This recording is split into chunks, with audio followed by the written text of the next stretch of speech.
Hi, everybody. I just wanted to have a little muse with you today about the unexamined life. So let me just rewind back a bit. Many people think that my clients come to see me or any other therapist, and many people think that that's because there must be something wrong with them if they're going to see a counselor or a therapist. But actually, I would say it's not that there's something wrong with them, it's that there's something right with them. Because, like I say, Socrates said, the unexamined life is not worth living.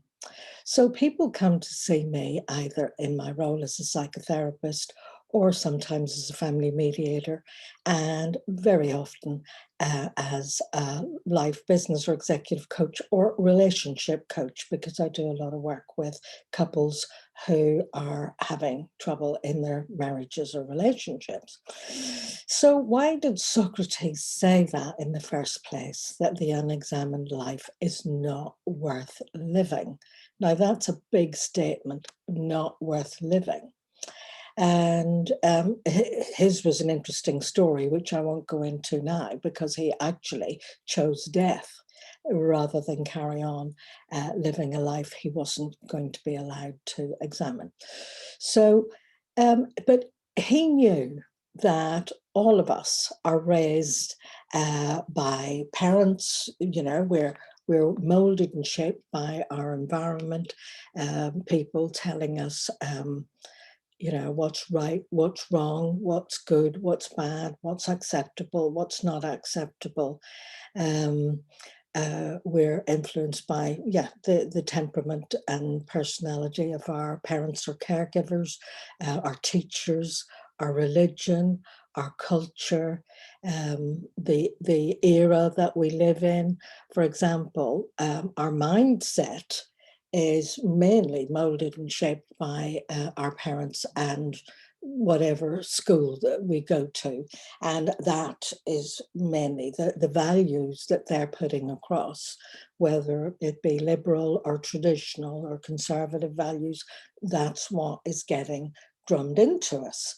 And I'm not against it. It's a socializing process, but we need to remember that how we turn out largely depends on whether we live in the Middle East, the Far East, or in the UK, where there are different customs and ways of operating. So our worldview is molded and shaped by those things.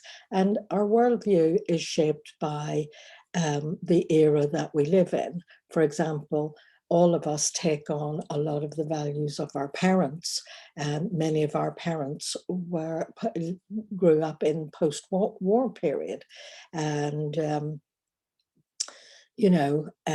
but if you think about how that affects how we operate as people, if you go back to a time when people believed that the world was flat, because they didn't know at the time that it wasn't flat, they believed it was flat.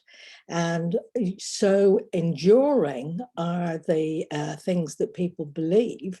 We still say, at the time when people believed the world was flat, they also believed that the earth was the center of the universe. We know now that it isn't. But we still say the sun rises in the east and sets in the west, when actually the sun doesn't move at all. I'm just saying, and that's an example, you've probably said it yourself. The sun doesn't move, but we still keep saying things that hold old beliefs in place, and we're not even aware that we're holding an old belief or that we're keeping it in place. And that's just one example of how we are not conscious of our own operating system. So what I'm saying to people is it's useful to upgrade your operating system. And what do we do when you come to me either for therapy or coaching or therapeutic coaching?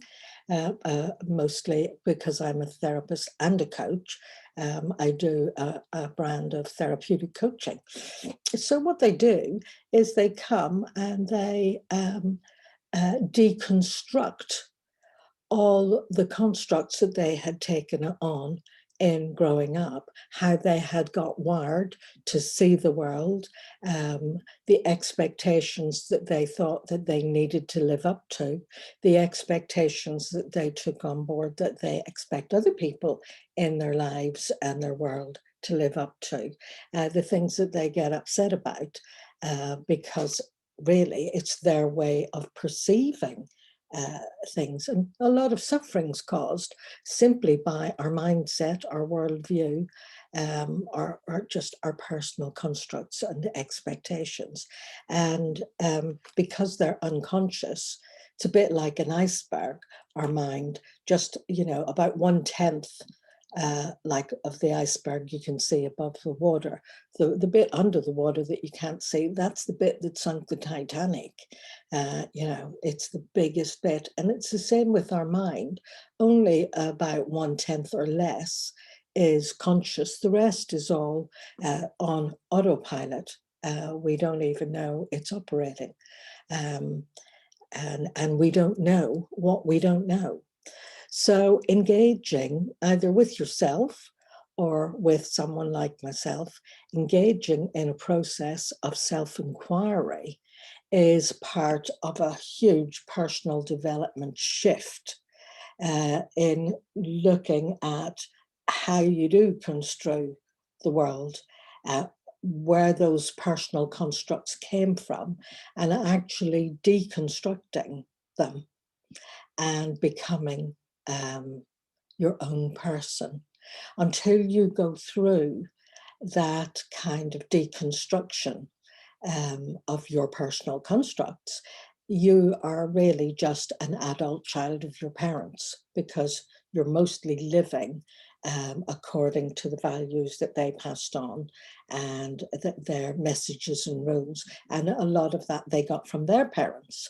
And they are very outdated, their old paradigm. The world has moved on tremendously in the last even just 50 years. Um, and its change in the world is exponential because of the technological advances and in travel and the connections that we have across the globe. Everything is speeding up. And you know yourself, you can buy a piece of technology today, and where, when I was younger, something could have lasted for 10 years. It would last, but now things are outdated in a year or two. So everything's moving faster, and we need to not be living according to yesterday's wisdom. A good leader keeps up and is not stuck in old ways of thinking. So it's really useful to deconstruct all the messages and rules and the whole operating system that you don't even know you're operating by. So, and then reconstruct to, what do I believe about whatever in the here and now? Um, so it's a process of becoming your own person and not just the adult child of your parents. So if you would like to engage in an exploration for your own personal development, please feel free to click the link that you'll find either above or below this video, and you can have a free discovery call with me. So I'm going to leave it there. I shall make more videos about this, and I look forward to connecting with you. So bye for now. Bye.